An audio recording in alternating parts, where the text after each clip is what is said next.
Morning, welcome to the BS academy YouTube channel. आज हम लोग क्लास 10th का एक पोएम पढ़ने वाले हैं जिसका नाम है फायर एंड आइस, जिसके लेखक हैं आपके रॉबर्ट फ्रॉस्ट। ये जो लेसन आपका पोएम हम लोग देख रहे हैं फायर एंड आइस, ये आपका फर्स्ट लेसन है जो लेटर टू गॉड, जिसमें 2 पोएम है। फर्स्ट पोएम का नाम है आपका डस्ट ऑफ स्नो, जिनका रॉबर्ट फ्रॉस्ट के द्वारा ही लिखा गया है, और सेकेंड पोएम भी है आपका फायर एंड आइस, जो कि रॉबर्ट फ्रॉस्ट के द्वारा ये भी पोएम लिखा गया है। और दोनों पोएम बेहद छोटा है आपका, जिसमें फर्स्ट लेसन हम लोग ऑलरेडी पढ़ चुके हैं, और आपका वो जो वीडियो है आपका हमारे यूट्यूब चैनल पर मिल जाएगा। वही आते हैं हम सेकंड पोएम पढ़ते हैं जिसका नाम है फायर एंड आइस। फायर का मतलब क्या होता है? फायर का जनरली मतलब हम लोग आग समझते हैं, और आइस का जनरल मतलब क्या होता है? बर्फ़ से रिलेटेड होता है, कोल्ड से रिलेटेड होता है। लेकिन इस पोएम के अंदर हम लोग पढ़ने वाले हैं कि फायर का मतलब यहाँ पर सिर्फ आग नहीं होगा, और आइस का मतलब सिर्फ कोल्ड, जिसे हम लोग बर्फ़ कहते हैं, बर्फ़ के से रिलेटेड नहीं है। इस पोएम का अंतर लेखक ने हमें बताया है कि आग क्या क्या कर सकता है और आइस क्या क्या कर सकता है, लेकिन लेखक समझाना कुछ और चाहते हैं, लेकिन उनका लिखावट कुछ और है। लेकिन हमें समझना है उस बात को कि लेखक क्या हमें समझाना चाह रहे हैं। चलिए आइए हम पोएम पहले पढ़ देते हैं, उसके बाद आपको हम समझाने के लिए कोशिश करेंगे। Some say the world will end in fire, some say in ice. कुछ लोग का कहना है कि जो धरती है, जो हमारा संसार है, आग से ख़त्म होगा, और कुछ का कहना है कि सम से इन आइस, और कुछ लोग का कहना है कि जो धरती है हमारा, जो संसार है हमारा, वो बर्फ़ से ख़त्म होने वाला है। For watt I have tested of desire, I hold with those who favour fire. इसमें कभी अब लेखक कहते हैं कि हमका जितना दिन से हम चले हैं, अपना जो भी जीवनी है हमारा, उससे सोच और विचार करके हमको मानना ऐसा है कि जो लोग आग के प्रति अपना फेवर रखते हैं, हम भी उन लोग के साइड में हैं। हमको भी मानना है कि हमारा जो धरती है आग से भी ख़त्म होगा। आइए सेकेंड पैराग्राफ क्या कहा जाता है इसमें देखते हैं, पढ़ते हैं। But if it had to perish twice, perish का मतलब होता है डाई। परिश का मतलब क्या होता है? डाई, समाप्त होना, ख़त्म होना।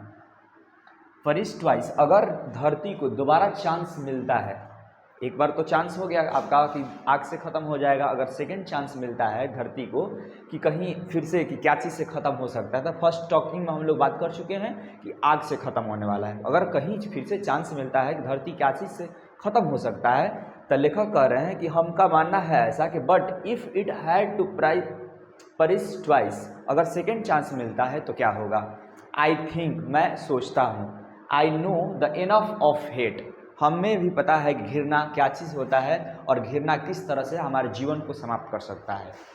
To say that for destruction ice, और डिस्ट्रक्शन, बर्फ़ भी आपका डिस्ट्रक्शन कर सकता है, पूरी धरती को समाप्त कर सकता है। जितना आइस देखने में खूबसूरत लगता है उतना खूबसूरत है नहीं। इज़ ऑल्सो अ ग्रेट, और वो भी महान है, और महान होने के कारण से आइस भी क्या कर सकता है? टोटल संसार को ख़त्म कर सकता है। जो फर्स्ट पैराग्राफ में आग ख़त्म कर सकता है, उसी तरीके से यहाँ पर बर्फ़ आपका टोटल संसार को ख़त्म कर सकता है। एंड वुड सफाइस, सफाइस का मतलब यहाँ पर सफिशियंट होता है, और बर्फ़ भी आपका सफिशियंट है, उसके पास इतना पावर है कि टोटल संसार को ख़त्म कर सकता है। जिस तरह से आग के पास पावर है, ठीक उसी तरह से एक बर्फ़ के पास भी पावर है कि जो पूरे संसार को ख़त्म कर सकता है। क्या ऐसा लग रहा है कि आग लगने से पूरा संसार खत्म हो सकता है, या बर्फ़ कहीं ग्लेशियर जम जाए, पहाड़ एकदम पिघल के बहना शुरू हो जाए और संसार खत्म हो जाए? लेखक का कहना यही था, नहीं। इस लेसन के अंदर लेखक का कहना यह है कि फायर का मतलब होता है, यहाँ पर आग का मतलब होता है डिज़ायर। डिज़ायर कहने का मतलब क्या है कि लोगों का इतना हमारे संसार के प्रति इतना डिज़ायर हो गया है, इच्छा उत्पन्न हो गया है, ताकि हम लोग कुछ भी करने के लिए तैयार हैं। जिस तरह से हम लोग पेड़ काटते चले जा रहे हैं, अपना पैशन को, अपना लग्जरियस लाइफ जीने के लिए पेड़ काटते चले जा रहे हैं, पोल्यूशन दिन पे दिन बढ़ते चला जा रहा है, तो पोल्यूशन यदि बढ़ेगा तो हमारा क्या होगा? ग्लोबल वार्मिंग होगा, और उस ग्लोबल वार्मिंग के कारण से हमारा आग यहाँ पर व्यतीत किया गया है और बताया गया है, उस संसार हमारा ख़त्म हो सकता है। दूसरा जो है, इसमें पैशन भी बताया गया है, और पैशन क्या चीज़ों का? तो किसी भी चीज़ों का इच्छा जाहिर करना कि हमें ये चीज़ चाहिए तो चाहिए, उस कारण से भी हमारा संसार को ख़त्म किया जा सकता है। और फायर यहाँ रिलेटेड वार से होता है कि जो वार अगर हमारे संसार में होना शुरू हो जाता है तो हम लोग वार से हमारा संसार ख़त्म होगा। जिस तरह से आपका कि एक देश दूसरे देश से लड़ता है क्योंकि क्रोध के कारण कोई आके लड़ता है। क्रोध का मतलब यहाँ पर डिजायर शो किया गया है फायर, और एक के ऊपर एक हम लोग बम फेंकना शुरू कर देते हैं, वो देश हमारे ऊपर बम फेंकेगा और हम उसके ऊपर बम फेंकेंगे। जिस तरीके से नागासाकी में एटम बम गिराया गया था, ठीक उसी तरह से संसार हमारा अगर वर्ल्ड वार अगर होना शुरू हो जाए तो ख़त्म हो सकता है। और यही लेखक का कहना चाह रहे थे। फायर का मतलब समझाना चाह रहे हैं, और आइस का मतलब क्या समझाना चाह रहे हैं? हेट। अगर संसार में यहाँ आइस का मतलब क्या समझाया जा रहा है? हेट। हेट मतलब घृणा।